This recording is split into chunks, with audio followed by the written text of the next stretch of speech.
have that look on you, especially when you're involved with NASCAR, which, shall we say, historically has had, what's the way to put this, issues, perhaps, associations, perhaps, with, shall we say, unhealthy racial considerations. So there's definitely a need to be mindful of that in a manner of speaking. But on the other hand, it's like, all right, the dude liked a meme. Why is this such a huge deal? Well, it's because of how charged that situation still is, even 3 years later. And of course, how delicate and sensitive a lot of people are about it, whether they have any right to be or not. It all depends on what that person's opinion is of themselves and whether or not they feel they have an iron in the fire, as it were. Or it's just really an excuse to make mountains out of molehills. Make of that what you will. But it also illustrates how social media is still a cancer on society. And yes, I'm saying that as I'm using social media to communicate my thoughts to however many folks wish to consume them. But yeah, memes can still get you fired. Well,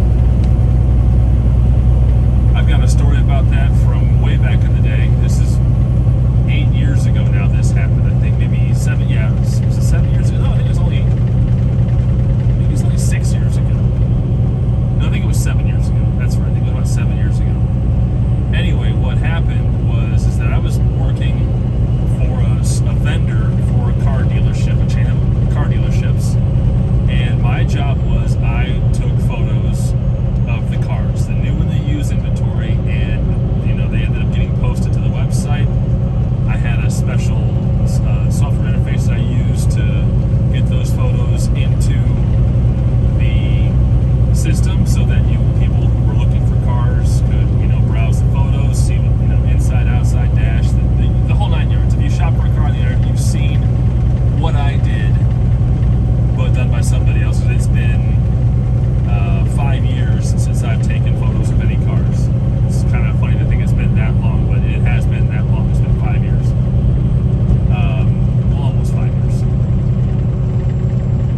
But I had a porter that this company hired to work with me and for me, in a manner of speaking, in order to bring me the cars. Run them through the car wash, get them cleaned up, make sure they were dry, stack them up, and then while I was getting the next car into the booth to get it photographed, this gentleman would take the car I had finished, go put it back in the lot, grab the next car. We had a really nice system going. We'd do anywhere from 20 to 40 cars a day, depending on the volume we needed to run through in order to get the inventory on this for this dealership up quickly, or to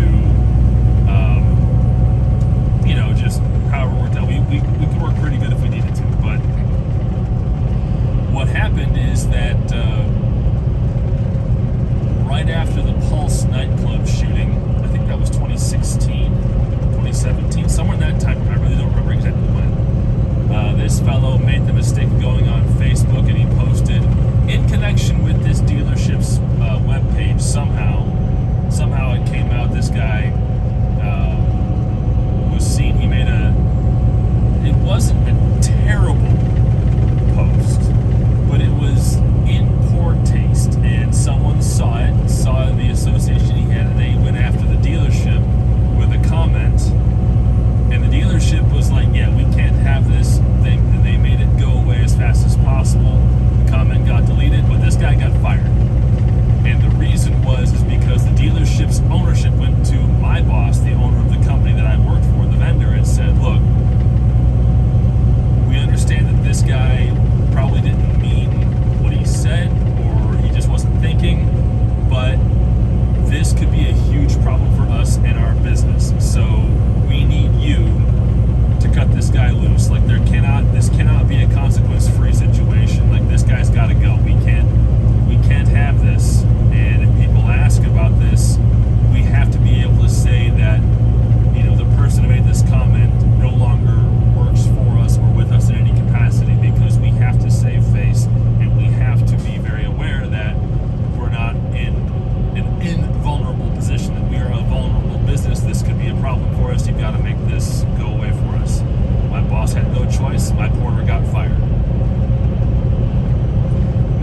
we've all become very comfortable with becoming keyboard warriors and Twitter virtue signalers. So everyone believes themselves to be invulnerable, but until you've actually been pursued by people who want to silence you, it's difficult to really understand what it feels like. That's the way I look at it. Now, I could be wrong, of course, but that's kind of the way I look at it. So that's why I try to keep my content kind of middle of the road, because I want to appeal to a broad audience, but I also don't want to be polarizing and just to one side or the other, because despite how insane modern politics is right now, there are valid points to consider from the left, from the right, and in the middle. You know, it's not just, you know, right is right or left is right, or let me rephrase that. Right is not always right, left is not always correct. I guess it's the best way to make a rhyme out of it, you know, sort of, or at least try to. The idea is kind of there, but I hope you see what I mean. But anyway, so, you know, that's kind of where things are at. But to switch away from that, I want to talk about another experience from yesterday. The load I'm on right now is a really straightforward load. It's a short hop from Oklahoma to Iowa. Lightweight. I thought it was going to be 40-something thousand pounds, but it turns out to be under 20,000, which is just Jim Dandy by me. I love it when I get those loads where they say, oh yeah, it's going to be 40,000 pounds. It turns out to be under 20,000. I was like, oh yeah, sign me up, son. I love that. Burn a whole lot less fuel, you know, because western Missouri and southern Iowa, well, a lot of Iowa really, are very hilly, a lot of grades up and down, so easier up, easier down. Anyway, I was at this Love's in Cameron, Missouri, a nice facility, and because I have copious time to make this short run of this mileage, because this load isn't due up until tomorrow morning for delivery, I decided to capitalize on the opportunity to get some maintenance done. I needed to get my shocks replaced on the truck, because I knew they were due. Because the information that I've got, and then what I've heard is anecdotally, is that as a trucker, depending on how you drive your truck, how you use your truck, where your truck works, you need to replace your shocks once a year. Okay, that makes sense. Now, if you're doing like, you know, really intense work, very heavy work, or you're on really rough terrain, maybe you do it twice a year because you're going to wear your shocks out faster. But for most OTR applications, about once a year is what you need to do for shock replacement on a truck. All right, no problem. So I'm checking in at the shop yesterday saying, hey, you know, I need to do this. There's an overnight stop. Any chance you can get me in tonight so I can get these shocks replaced? It's like, no, probably not. We'll get you in first thing in the morning, though. Just because we've only got one mechanic tonight, routine problem that is, too, and he's on a real bear of a problem, so it's probably going to be the rest of the night for him on this job, so he's not going to have any flexibility to get you in tonight. We'll get you in the morning. All right, well, that's not ideal, but I can live with it. That's fine. But we're just talking because there's no one else in the office at the time. We're you know, chewing the fat. I'm asking about, you know, how the new system that Love's is using for their work orders is going. He's like, yeah, it's going all right. But he told me something interesting, and he said that the system that we have now is automatically ordering for us particular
Alternatively, I could space it out, do one set of 4 at one point, and then do the next set of 4 at another time. You know, just kind of space that job out instead of spending all that money at once. But on the other hand, I kind of like the idea of trying to do all 8 at the same time, so they're all maintaining relatively the same amount of wear. However, if I did the first set of 4, 1 month, and the next set of 4 the next month, it probably wouldn't be that big of a deal. The wear would not be a huge discrepancy in the wear. But it's something I need to think about. And also, I do all of my, just about all of my work that I can do, I do it at Lowe's. I like their shops, I like their tire inventory, I like their point system, so I do all of my work at Lowe's. But every now and again I start to think, okay,